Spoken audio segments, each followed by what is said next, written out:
Good morning, use it or lose it friends. Happy holidays.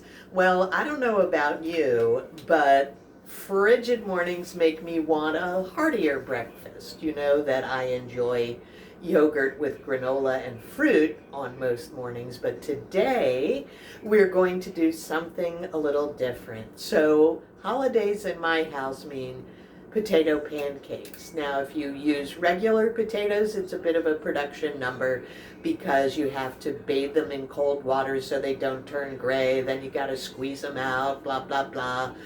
So I decided to use sweet potatoes because I had overbought a bit for Thanksgiving.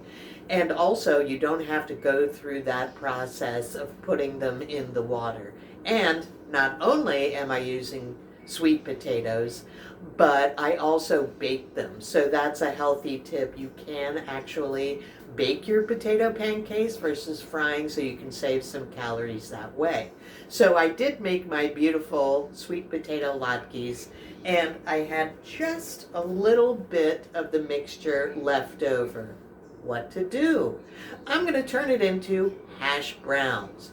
So I'm going to pair that with some fully cooked bacon bits and egg beaters. So we'll mix those two together, and we're going to put the eggs on top of our sweet potato pancake or hash browns, and it'll be like a little breakfast sandwich. So what's the easy way to make hash browns?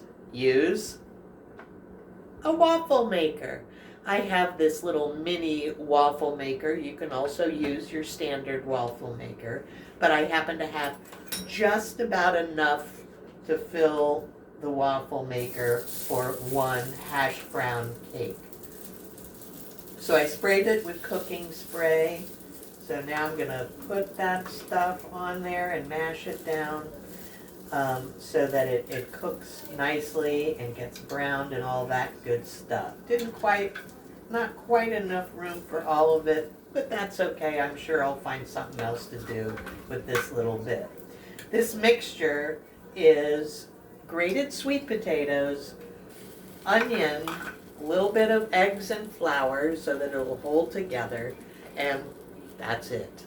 So now, while that is cooking, I'm going to get started by warming up my fully cooked bacon just so it gets nice and crispy because it's a little underdone.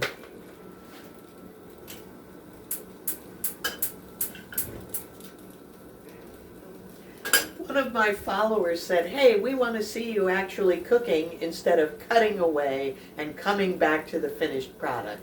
So today's the day. So I'm getting my pan heated up a little bit before I put anything in it. Always a good tip because, for example, when you're cooking meat, you want to have your pan hot so that when the meat hits the pan, it starts to sear rather than sort of releasing liquids and steaming or boiling, and that's just no good. And of course, bacon is no different. So I happened to buy some of these fully cooked bacon bits because I wanted to make spaghetti carbonara, and this is a great way to do that if you don't happen to have pancetta, which is the traditional ingredient. So we're going to get that to heat up because it's going to take a few minutes even using the waffle iron. Check that. Ooh, it's coming along nicely. So I'm hoping this comes out right about the same time. So, nothing like the smell of bacon on a cold morning. And you're asking yourself, wait a minute, she celebrates Hanukkah, but she's having bacon? Sorry, my kosher friends, that's just how I roll. Okay, pan's a little too hot. But now the bacon bits are starting to render a little bit and jumping out of the pan. So it's just about time to add the eggs. Now that we've got our bacon heated up and it's releasing some of its fat. Ooh, and our hash brown cake is coming along really well. So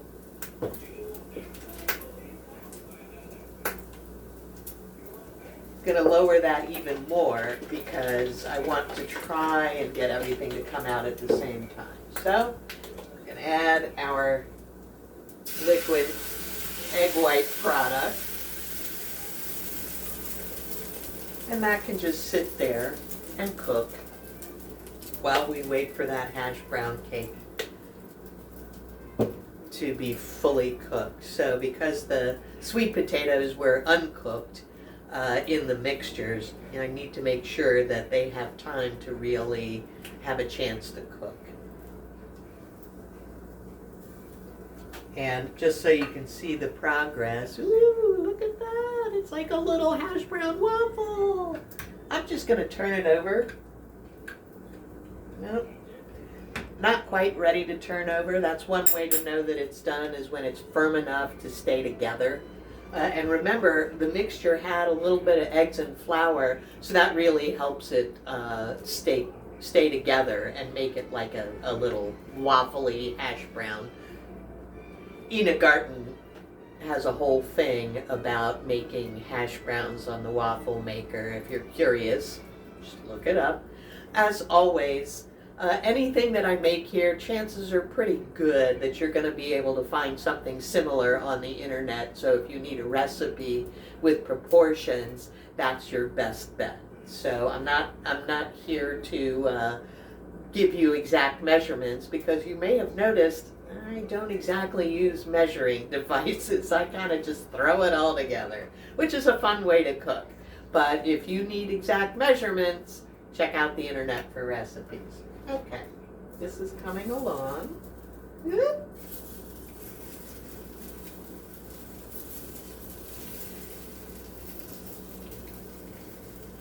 Just making sure that the eggs get cooked all the way with my cute little mini spatula.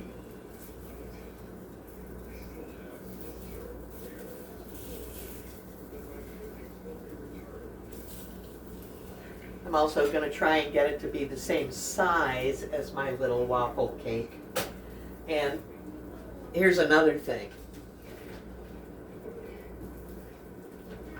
So traditionally we eat potato pancakes with applesauce and or sour cream. And of course sour cream can be high in fat. You can get reduced fat sour cream, or you can make a mock sour cream using Greek yogurt, or you can just use Greek yogurt straight.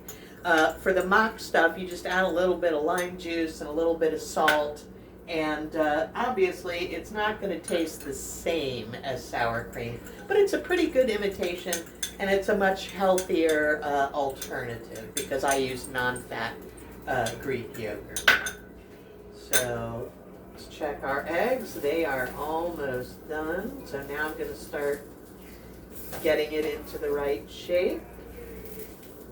No mean feat, even though this is a single egg cooker or pan, still it's a little bit bigger than my waffle maker. So, and of course it's not tragic if it falls over by any means. And in case you're wondering, it's not a little nonstick pan, so I gotta give it a little elbow grease. Okay, so my eggs are done. Let's check this hash brown waffle. Woo! Look at that, golden, toasty brown.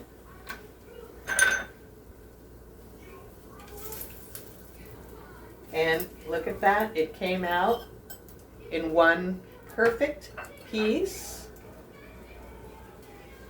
Fun. It's definitely fully cooked. I'm going to make sure to unplug my device. And now I'm going to put my eggs on top. Now you may notice I did not put salt and pepper in the eggs while I was cooking because the bacon is going to be pretty salty. So this is an occasion where you want to taste it before you add those seasonings. I do want a little pepper Oops, I forgot to put the mock sour cream underneath. So we're going to go back and do that. Peekaboo. Okay, get in there. And I'll put some on the side because I didn't quite get it all the way under. And there you have it. Shoot it with a little pepper. A quick and hearty breakfast where I used up a little bit of leftover potato pancake mix. Not the prettiest, but boy, is this going to taste good. So once again, happy holidays from Use It or Lose It. Bye.